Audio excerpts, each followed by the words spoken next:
So, shell ejecting shotguns, ha ha ha, no, but seriously, they're great and all, but you know, picking up the shells, man.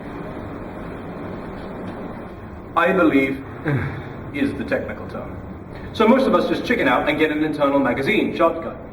And sure, for the same price you can get a pretty high-end AEG.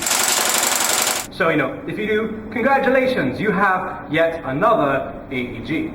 So if you want an AEG, great. We make those videos too. Just, you know, check out the related videos down over here. Yeah, we do lots of those. Redwolf reminds you that the whole point of a shotgun is that it's not an AEG. I'm Arclight. This is a red tie, and this is the Marushin Mossberg M500.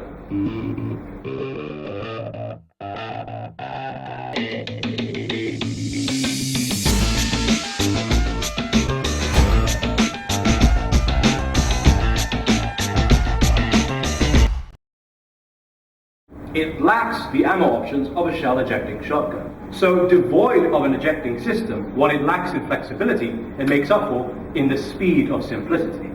Besides, since when is firing 3 8mm pellets at a time ever been not a tactically awesome option? These shotguns take slightly longer to load than shell ejectors.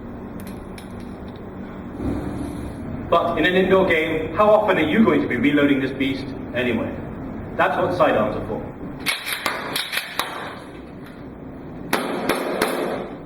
The internal magazine holds 30 pellets, that's good for 10 shots, and it holds more than enough gas to be able to fire off all of those, cooldown free, and then about 20 more. This is the basic Marushin M500.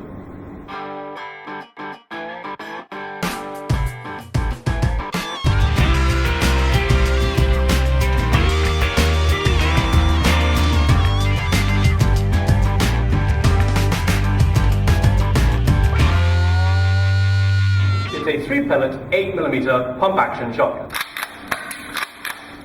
Ghost ring sights, textured grip, and rubberized butt pad. This will lighten your wallet by $338 US. So for less than a third of the price, you can get a China clone. So yay, let's all run out and get a China clone. But wait, just what are you getting for your money? So the first most obvious difference is in the finish, the general aura of the build quality. After a few games, the Marushin is in tip-top shape. But the China version has not fared quite so well. The Marushin is solid and robust, free of creaks and wobbles, except for the forend, which is supposed to be actioning anyway, which means I've got that much more confidence in the field. The China clone, on the other hand, is rather obvious that not quite so much care was taken with its replica. The plastics are on the cheap and flimsy, almost fragile side, and everything develops some kind of wobble over time. On the clone, the action bar, like the rest of it, is made of an incredibly crumbly zinc alloy pot metal, which means, yeah, in the field it'll do its shooting and its loading and its gassing, but I wouldn't be all that surprised if it fell apart on me in the middle of a game. However, on the Marushin, the action bar is made from steel, while the rest of it is made from high-grade aluminium. The combination of materials makes sense. The action bar is the highest tension and highest wear piece on the entire weapon, and it's made of steel, unlike the rest of it, which is made of slightly weaker but much lighter aluminium, much more appropriate for the housing of a weapon. One more nagging detail difference between the two. Between the forend and the magazine tube, there is a plastic buffer. This is a necessary part of the mechanism to prevent friction, but of course, on the China clone, it's a highly visible, nasty piece of plastic that makes it look like a toy. However, on the Marushin, the same plastic buffer is far further deeply inset, so you can barely see it, and it's colored black to disappear against the rest of the weapon. Much more realistic looking. For 3 times the price, you are buying 10 times the reliability, 100 times the peace of mind. So sure, the clone shotgun is much cheaper. But bear in mind that at 1/3 of the cost, you may still end up going through 3 or 4 in your lifetime at the rate that they break down. Unless, of course, you just give up. But with the original Marushin version, the quality is so high, you take good basic care of it, and it could be the longest lived weapon in your armory. On the issue of maintenance, also, there's the question of spare parts. Not necessarily for upgrades, though that's a nice direction too, but more importantly, just repairing your weapon. Now, with the Marushin, although Marushin parts are not terribly easy to find, they do exist, you can get them. Worst case scenario, you contact Marushin and they can send it to you. However, the China clone shotgun is a bit random.